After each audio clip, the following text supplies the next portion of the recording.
The Brody family curse. Fans of the Jaws franchise argue that Chief Martin Brody's killing of the great white shark in the original 1975 film cursed his entire family. In Jaws: The Revenge, released in 1987, Ellen Brody becomes convinced that a shark is specifically targeting her family members. Her son Sean dies in a shark attack in the opening, and another shark follows her surviving son Michael to the Bahamas. The theory suggests this isn't coincidence or Ellen's paranoia, but actual supernatural revenge. Supporters point to the increasingly personal nature of the attacks across the sequels, the shark's seemingly impossible ability to track the Brodies across vast distances, and the original shark's almost sentient behavior when pursuing the orca crew. Critics note that Jaws: The Revenge was widely panned and likely didn't intend this interpretation, but the franchise's progression from natural disaster to targeted vendetta remains striking. The theory transforms a series about man versus nature into a Greek tragedy about the consequences of violence.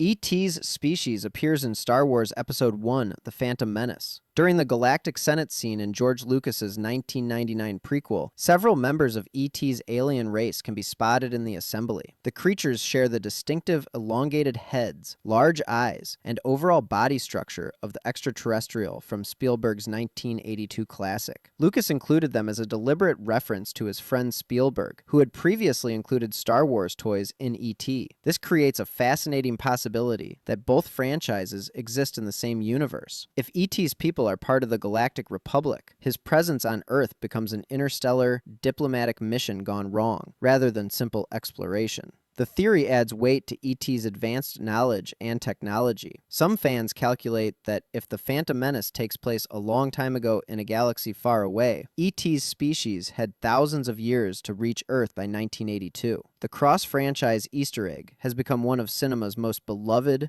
shared universe theories. David's entire journey in AI artificial intelligence is a dream. This theory proposes that David, the robotic boy played by Haley Joel Osment in Spielberg's 2001 film, never wakes from his underwater imprisonment. When his helicopter crashes into the submerged Coney Island, David becomes trapped staring at the Blue Fairy statue, repeatedly wishing to become a real boy. The theory suggests everything after this moment, including his rescue by super-advanced mecha 2,000 years later, and his one perfect day with a resurrected Monica, occurs entirely in his electronic mind as he slowly powers down. Supporters point to the dreamlike, increasingly surreal quality of the film's final act, the convenient wish fulfillment of Monica's resurrection, and the philosophical question of whether artificial consciousness can dream. The frozen underwater tableau resembles a coma state, with David's programming creating an elaborate fantasy to process his grief and desire.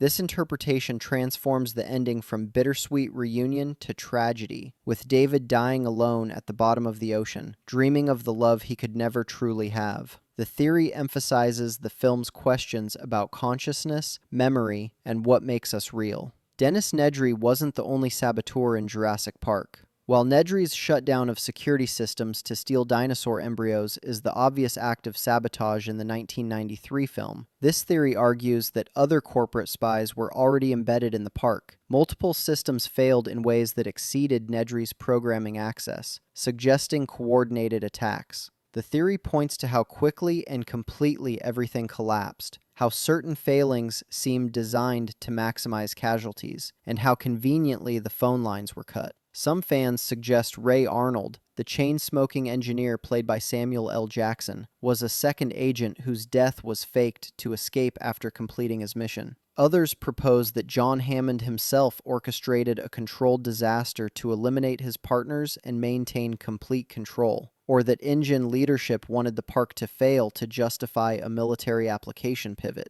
The theory gains traction from the sequel, The Lost World, which reveals InGen's willingness to engage in corporate espionage and illegal genetic engineering. Whether additional saboteurs existed or Nedry's actions simply created a perfect storm of failure, the theory highlights the park's fundamental instability and human greed. John Anderton is still in a perpetual dream state in Minority Report. This theory argues that the 2002 film's happy ending never actually happens. When Anderton is imprisoned and placed in a drug-induced coma after being framed for murder, the theory suggests he never wakes up. Everything from his escape onward, including uncovering the conspiracy, clearing his name, and reuniting with his wife, occurs in his mind. Supporters point to the abrupt tonal shift after his imprisonment, the increasingly convenient plot resolutions, and the suspiciously perfect happy ending where all problems resolve neatly. The prison designer earlier explained that inmates' minds are kept active with pleasant dreams, and Anderton's subsequent experiences match this description perfectly. Visual clues include the increasingly bright, soft-focus cinematography after the prison sequence compared to the gritty earlier scenes. Director Steven Spielberg and writer Scott Frank have never confirmed this interpretation, but they deliberately included ambiguous elements. The theory transforms the film from a thriller about clearing one's name to a tragedy about a man trapped in a false reality, unable to escape his guilt over his son's kidnapping.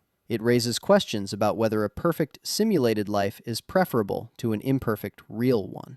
By the way, if you're enjoying this so far, I create content like this regularly. A subscription would really help out. Oskar Schindler's transformation was economically motivated longer than shown. In Schindler's List, Spielberg's 1993 masterpiece, businessman Oskar Schindler evolves from a profit-seeking Nazi party member to a savior who spent his fortune protecting Jews. This theory suggests that Schindler's moral awakening occurred much later than the film depicts, and that he continued viewing his workers as economic assets well into the war. Historical records show Schindler's factory remained profitable longer than the film suggests, and his initial expansions of his worker list correlated with increased production contracts. The theory doesn't diminish his ultimate heroism, but argues the timeline of his transformation is compressed for dramatic effect. In reality, his shift from exploitation to protection likely happened gradually, driven by both growing moral horror and the realization that Germany would lose. Some historians note that Schindler maintained business relationships with SS officers longer than comfortable, suggesting his motivations remained mixed. The film's narrative requires a clear transformation moment, but actual human change is rarely so definitive. This interpretation adds complexity to Schindler's character, acknowledging that good actions can emerge from complicated motivations, and that redemption is a process rather than a moment. Roy Neary dies and ascends in Close Encounters of the Third Kind. This theory interprets the 1977 film's climax not as alien contact, but as a metaphor for death and spiritual transcendence. After his close encounter with the UFO, Roy becomes obsessed, to the point of destroying his family life and mental health. The theory suggests the alien's light represents death, and Roy's invitation aboard the mothership is his ascension to an afterlife. His deteriorating relationships, job loss, and increasingly erratic behavior mirror someone experiencing a terminal illness or spiritual crisis. The final scene at Devil's Tower, where humans who've been abducted for decades emerge unchanged, resembles resurrection imagery. Roy's willing departure, leaving everything behind without hesitation, parallels acceptance of death. Francois Truffaut's character Lacombe represents a priest or guide, helping Roy understand his calling. The film's religious undertones, including the use of music as a universal language echoing divine communication, support this interpretation. Spielberg has described the film as being about faith and transcendence, which aligns with the death metaphor reading. Whether literal alien contact or symbolic spiritual journey, Roy's final ascent represents leaving the physical world behind for something beyond human understanding. Private Ryan is fabricating or misremembering the bridge battle. In Saving Private Ryan, elderly James Ryan visits Captain Miller's grave and recounts the mission to save him. But this theory questions the accuracy of his memories.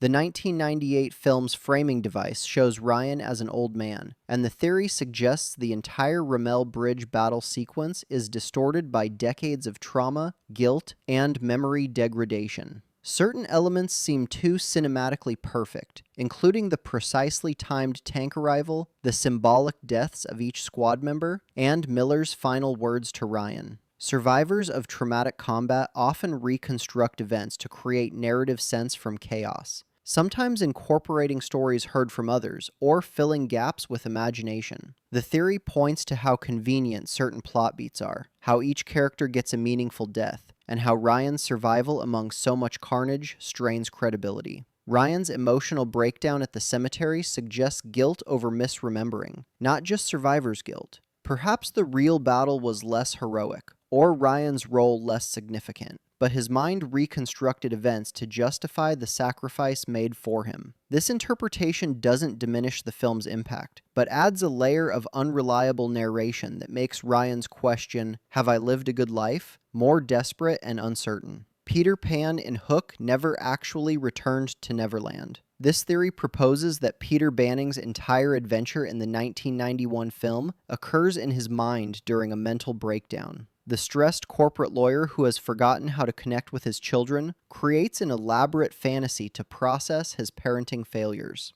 The theory points to how early in the film Peter misses his son's baseball game and is told he has become a pirate by Wendy, with his son openly resenting his behavior immediately before the Neverland adventure, where he must defeat a pirate and reconnect with his children. Everything in Neverland addresses Peter's real-world problems too conveniently. He learns to fly, let go of control, remembers his happy thought, his children, and defeats Hook, his own destructive ambition. The Lost Boys represent the childhood he abandoned. Tinkerbell represents lost magic and passion. And Hook represents who Peter has become, a cruel adult who steals joy from children. When Peter returns to London, his family problems are resolved, but we only see this through his perspective. The theory suggests Peter experienced a psychological break, worked through his issues, and returned to his family with renewed perspective, with Neverland serving as a mental construct rather than a real place. It transforms the film from fantasy adventure to psychological drama about adult rediscovery of childhood wonder.